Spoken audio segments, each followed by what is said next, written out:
ایک جماعت نے کارگزاری سنائی کہ جماعت سندھ کی ایک علاقے میں گئی، بستی سے گزر ہوا، وہاں پہ قبرستان دیکھا۔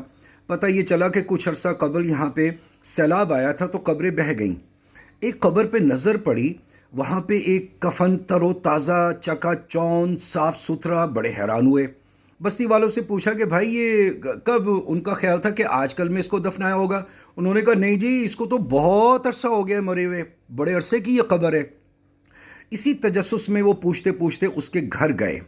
اب وہ گھر بھی سیدھا سادہ جھوپڑ پٹی جیسے ہمارے دیہاتی بھائیوں کا ہوتا ہے۔ تو انہوں نے پوچھا کہ جی یہ کوئی عالم تھے، کوئی بزرگ تھے، کوئی ولی تھے، کون تھے؟ انہوں نے کہا جی کون تھے، چٹا ان پڑھے گا سی، ایتے پڑھے لکھا بھی نہیں گا سی۔ وہ پھر بڑا حیران ہوئے، اور یہ انہوں نے کہا جی کھیتی باڑی کرتا تھا، بس سیدھا سا آدمی تھا۔ انہوں نے پوچھا کہ یہ کیا کرتا تھا؟ انہوں نے کہا کرنا کیا ہے، اس کو آتا جاتا تو کچھ تھا نہیں، بس روزگار اور بچوں میں اپنا۔ پھر انہوں نے تجسس سے پوچھا کہ اس کا کوئی عمل، کوئی ایسا کام، تو اس کے گھر والوں نے پھر ایک عجیب بات بتائی، رونگٹے کھڑے ہو جائیں گے۔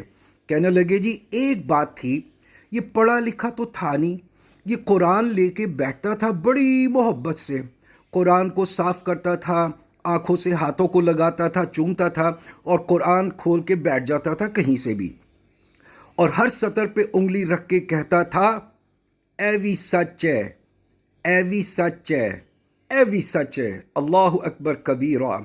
دوستو، اگر اس بیچارے سادے انسان کی اس محبت نے اسے یہ درجہ دے دیا، تو جو آج قرآن سے جڑے گا، قرآن کو سیکھے گا، عمل کی کوشش کرے گا، وقت کو نکالے گا، قرآن سے اپنا ناطہ بنائے گا، سوچے اللہ پاک اس کو کیا نوازیں گے۔